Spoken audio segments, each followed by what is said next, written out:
Very good morning, beta. We are on exercise 16, miscellaneous, and question number was 6. है ना? 5 questions we have completed in our last lecture. Today we will start from question number 6. Okay, beta. So read the question number 6. What is the question? 3 letters are dictated to 3 persons and an envelope is addressed to each of them. The letters are inserted into the envelopes at tandem so that each envelope contains exactly one letter. Then find the probability that at least one letter is in its proper envelope. देखिए, let L1, L2, L3 be the letters and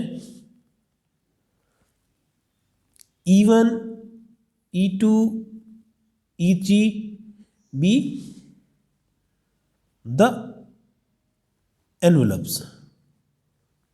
ठीक है बेटा, late कर लिया sir शुरू में L1, L2, L3 letters को और E1, E2, E3 एनवलप्स को. अब इसमें कहा हुआ है कि letters are inserted into envelope at tandem. अचानक से लेटर्स को एनवलप में इंसर्ट कर दिया. ठीक है, ये L1, L2, L3 जो हैं वो E1, E2, E3 में रखे जाने थे, लेकिन रैंडमली इनको इंसर्ट कर दिया है. पता नहीं कौन सा लेटर किस एनवलप में रखा गया है ना. तो सबसे शुरू में तो टोटल कितने तरीके से हम इन लेटर्स को इन एनवलप में रख सकते हैं, है ना. Number of ways by which we can insert the 3 letters into these 3 envelopes.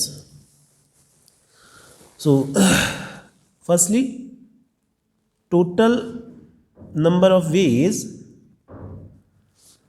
by which 3 letters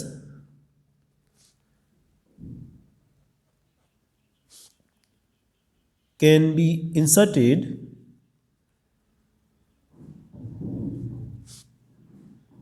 into 3 envelopes. ठीक है बेटा, कितने तरीके हो जाएंगे? देखिए 3 लेटर्स हैं और 3 एनवलप्स हैं, तो कितने वेज में रखे जाएंगे? फैक्टोरियल 3 वेज में. कितना आएगा? 3 इंटू 2 इंटू 1, इट मीन्स 6. ये तो पता है, आपने परम्यूटेशन पढ़ा होगा कि भाई 3 लेटर को 3 प्लेसेस में रखना है. 3 प्लेसेस कहते हैं, एनवलप्स कहते हैं, 3 प्लेस पर रखना है. तो ये 3 लेटर्स हैं. फर्स्ट प्लेस पर, फर्स्ट एनवलप में कोई से भी तीनों में से कोई सा भी रखा जा सकता है. तो first envelope can be filled by 3 ways. अब second envelope can be filled by 2 ways, क्योंकि एक एनवलप रखा गया है, एक लेटर रखा गया है एनवलप में, तो कितने 2 बचेंगे. तो 2 लेटर्स को इस एनवलप में 2 तरीके से रखा जा सकता है. तो जब ये दोनों एनवलप फिल हो गए तो remaining 1 letter can be filled in last envelope only in 1 way, है ना. So total number of ways by FPC will be 3 into 2 into 1 और factorial 3, है ना. 6 हो गए. तो total number of ways by which we can insert 3 letters into 3 envelopes will be 6. अब now number of ways in which at least one letter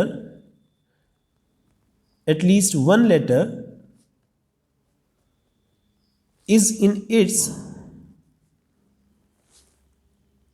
proper envelope. ये बेटा हम करके देखेंगे, है ना. देखिए L1,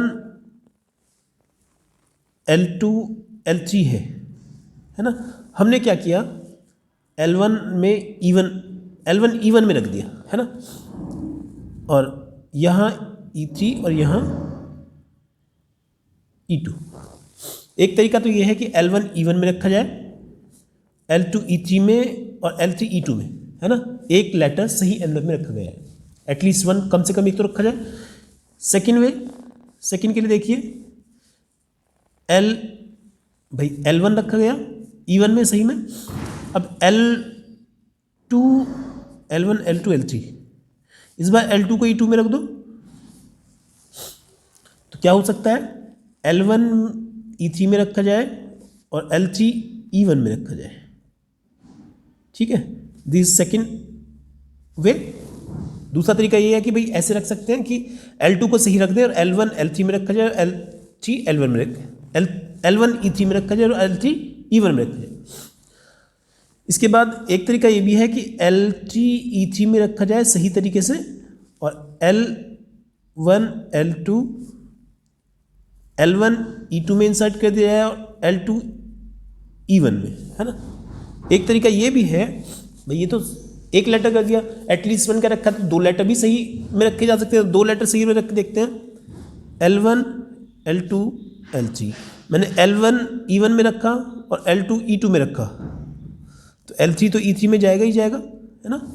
तो दो लेटर अगर सही एनवेलप में रखे जा रहे हैं तो third letter will also be inserted in right envelope, है ना।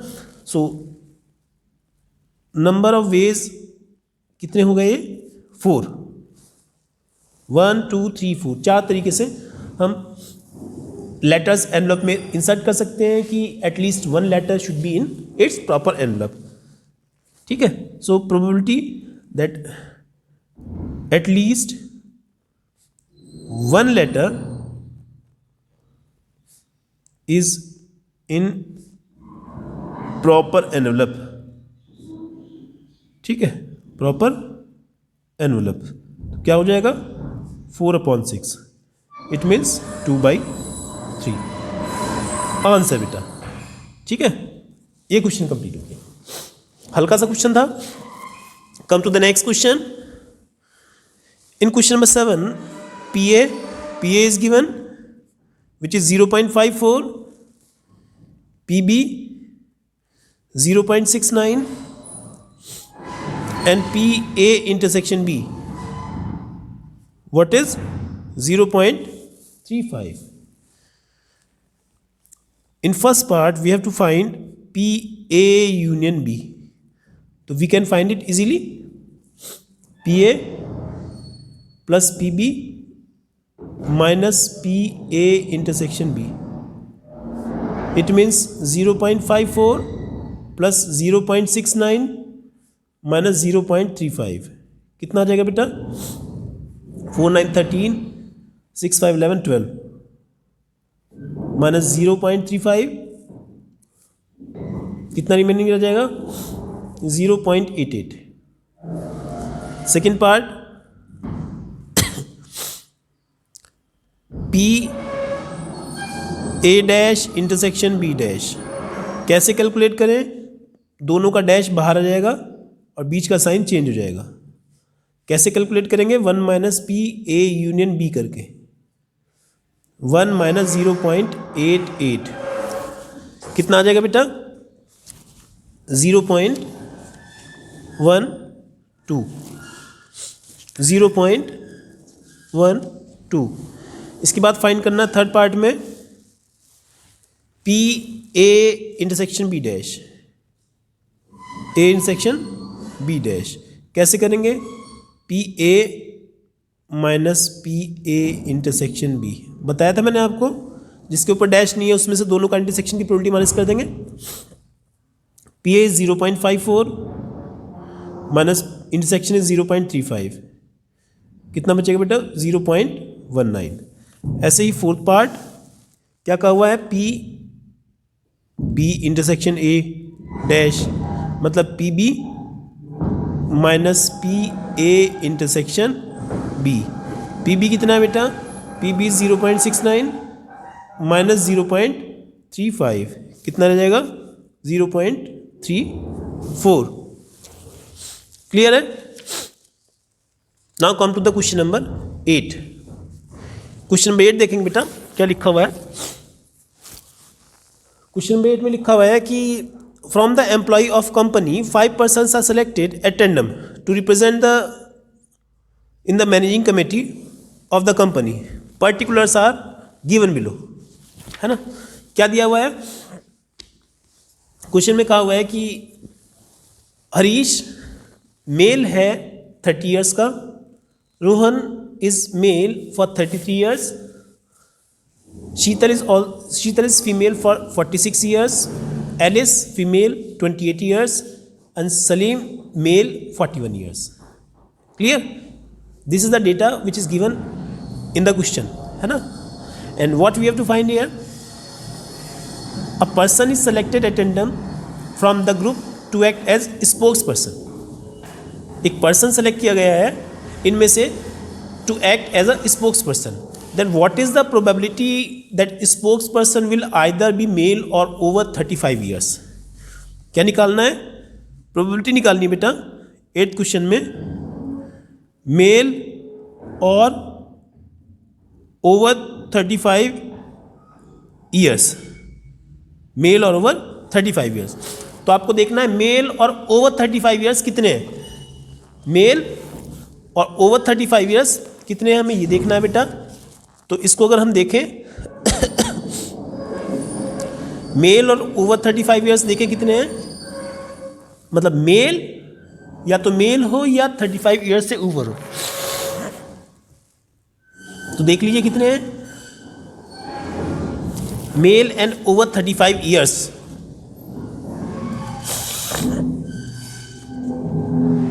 मेल और ओवर 35 ईयर्स देखो कितने हैं इसमें. मेल 3 है हमारे पास और 35 ईयर्स से ऊपर कितने हैं. मेल तो 3 है लेकिन 35 ईयर्स से ऊपर के हमारे पास हैं ओनली 1 आई थिंक, है ना. तो मेल और ओवर 35 ईयर्स में ये है कि या तो मेल हो या 35 से ऊपर के हो. तो बेटा इस क्वेश्चन को दो तरीके से हम कर सकते हैं. इसको पी ए इसको ए मान ले मेल को और 35 ईयर्स से ओवर को बी मान ले और फिर और मतलब union P male plus P over 35 years, P male plus P over 35 years, ठीक है, minus P male and over 35 years, male and over 35 years. ऐसे निकाल लें या डायरेक्ट निकाल लें. तो मेल की प्रोबेबिलिटी कितनी हो जाएगी. मेल हमारे पास है 3, तो 3/5. ओवर 35 हमारे पास कितने हैं. अच्छा ओवर 35 बेटा 2 है, 2 है ना. तो 2/5 and mail and over 35 year, जो मेल हो 35 से ऊपर हो कितना है 1/5. ठीक है बेटा, कितना हो गया 4/5. ये आंसर हो गया. एक तो ये तरीका है. एक तरीका बेटा ये है डायरेक्टली मेल हो और 35 से ऊपर के हो. कितने हैं. तो मेल देखिए मेल हमारे पास है हरीश, रोहन एंड सलीम 3 है. और ओवर 35 ईयर्स, ओवर 35 ईयर्स से कितने हैं. एक तो ये सलीम है, इसको हम काउंट कर चुके हैं. एक 46 ईयर्स में और है ना शीतल, तो इसको भी लेंगे तो 4 हो जाएंगे. वही 4/5 यहां से भी आंसर आ जाएगा. ठीक है बेटा. Come to the next question. Question number 9. Question number 9. A 4-digit number greater than 5,000. A 4-digit number greater than 5,000 are randomly formed from the digits 0, 1, 3, 5 and 7. Then what is the probability that the number divided by 5 when digits are repeated and when digits are not repeated. ठीक है. तो case first, when digits are repeated, when digits are repeated, जब digits का repetition allow है ना. तो क्या होगा, सबसे पहले तो हमें बनाने होंगे टोटल 5,000 से great number, total numbers greater than 5,000 कितने बनेंगे. देखिए भाई 5,000 से ग्रेटर नंबर कितने बनेंगे. 5 शुरू में रखते हैं, 7 शुरू में रखते हैं, है ना. तो दो तरीके तो हमारे ये हैं. फर्स्ट प्लेस को फिल करने के हमारे पास कितने तरीके हैं. 5,000 ग्रेटर बनाने हैं, है ना. तो 4 प्लेसेस शुड बी देयर. तो first place can be filled by 2 ways. 1 2 3 4 5 कितने डिजिट है? 5 डिजिट है बेटा। तो फर्स्ट प्लेस पर तो 5 या 7 ही रखा जा सकता है, क्योंकि अगर इनमें से कोई सा रख दिया तो 5000 से ग्रेटर नहीं बनेगा, है ना। तो first place can be filled by 2 ways and second place can be filled by 1 2 3 4 5 all 5 ways, है ना। Third place also can be filled by 5 ways and fourth place also can be filled by 5 ways. क्यों? क्योंकि बेटा in places पर कोई सा भी number रख सकते हैं, because repetition of digits is allowed, है ना। तो 2 इंटू 5 इंटू 5 इंटू 5, 5 5 ज़ा 125, 5 ज़ा 125 और 2 ज़ा 250। कितने हो गए बेटा? 250 numbers are there which are greater than 5000, है ना। अब इनमें से वो देखना है जो 5 से डिविजिबल हो। नंबर डिविजिबल बाई 5, तो 5 से कटने वाले नंबर कौन कौन से होंगे? देखिए स्टार्टिंग में 5 रख दें, लास्ट में 0 रख दें, है ना। स्टार्टिंग में 5 फिक्स कर दें, लास्ट में 0 फिक्स कर दें, तो कितने बन जाएंगे? This place can be filled by 5 ways and this place also can be filled by 5 ways, 25 हो जाएंगे। दूसरा तरीका ये है बेटा, अगर लास्ट शुरू में भी 5 रख दें और लास्ट में भी 5 रख दें, then also number will be divisible by 5। इस बार कितना? 5 और 5 वेज में ये प्लेसेस फिल किए जा सकते हैं, तो अब भी 25 नंबर बन जाएंगे आपके। और देखिए, if first place is filled by 7 and last place is filled by 0, फिर 5 और 5 आ जाएंगे, कितने? 25। And if first place is filled by 7 and last place is filled by 5, then again 25 ways are there. So number divisible by 5, number divisible by 5 will be 25 plus 25 plus 25 plus 25 कितने हो गए बेटा? 100 हो गए। सो probability that number greater than 5000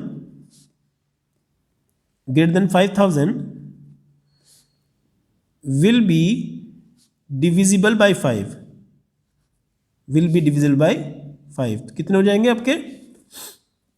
100 by 250, काट देंगे इसको, 5 2 ज़ा 10, 5 5 ज़ा कितना है? 0.4। ठीक है बेटा, this is first part. Second part,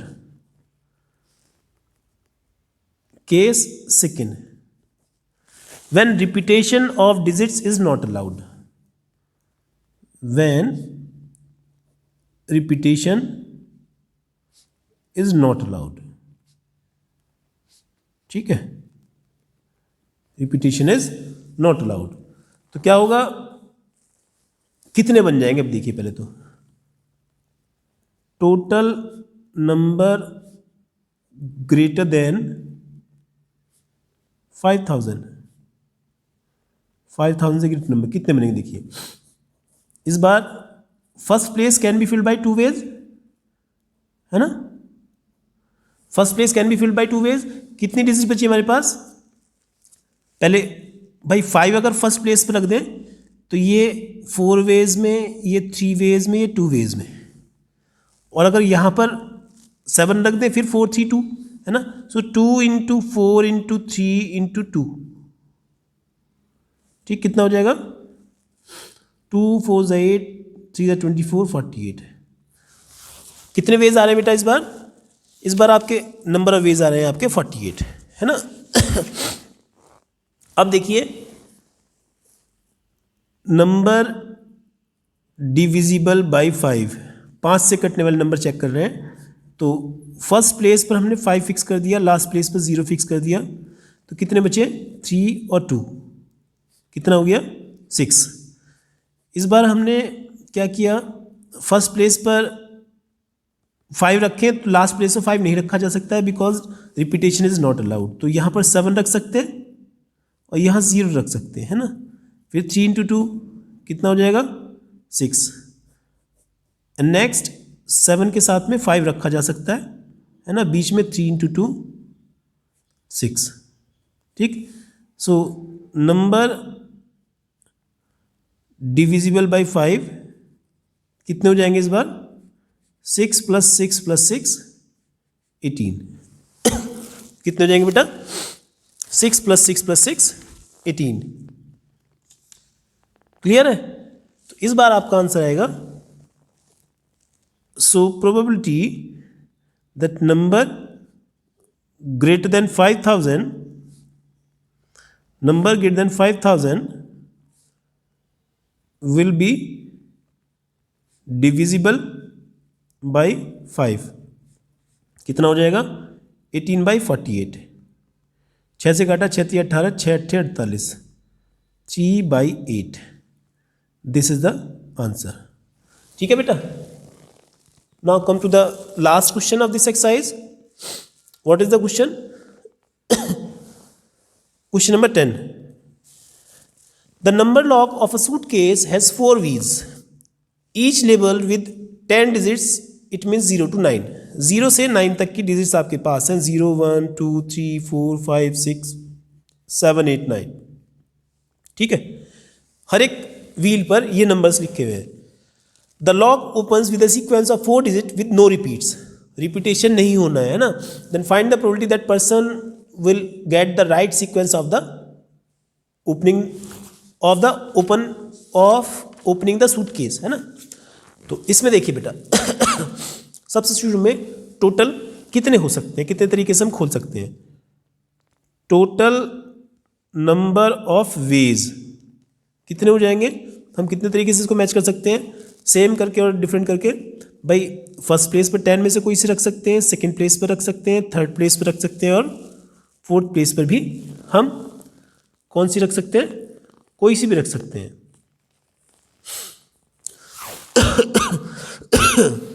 ठीक है. इतना हो सकता है. लेकिन क्वेश्चन में क्या क्या रखा है कि रिपीटेशन इज नॉट अलाउड, है ना. वैसे तो हमारा इतना आ जाना था, but repetition is not allowed. Repetition allow नहीं है. So number of veg, total number of veg यहां निकाले हम. कैसे? भाई फर्स्ट प्लेस पर 10 में से कोई सी भी रखनी है, सेकंड प्लेस पर जो रख दिए वो नहीं रख सकते हैं, 9 में से रखेंगे, फिर 8 में से, और फिर 7 में से. तो कितनी हो जाएंगी? मल्टीप्लाई करें इनकी. 7 8 56, 9 504, 5040, इतने आ जाएंगे बेटा ये. ठीक है. But the lock of suitcase will open with one and only one sequence, and lock opens only in one situation, है ना. एक ही सिचुएशन में खुल सकता है.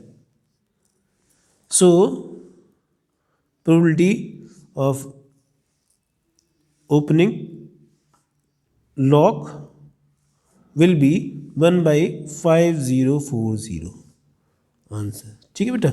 ये चाहे तो आप ये वाला सेंटेंस ना भी लिखें, है ना. अगर रिपीटेशन लागू होता तब इतना आता अपॉन में, लेकिन रिपीटेशन लागू नहीं है तो आपका 1/5040 आंसर हो जाएगा. ठीक है. तो बेटा इस तरीके से आपका सिलेबस कंप्लीट हो जाता है. और नेक्स्ट लेक्चर में बेटा वी विल स्टार्ट योर, कह सकते हैं, lab activities. So be prepared with your lab activities and lab manuals, and we will explain one activity from your lab manual, है ना, and you have to complete it in your lab manual, है ना. Thank you.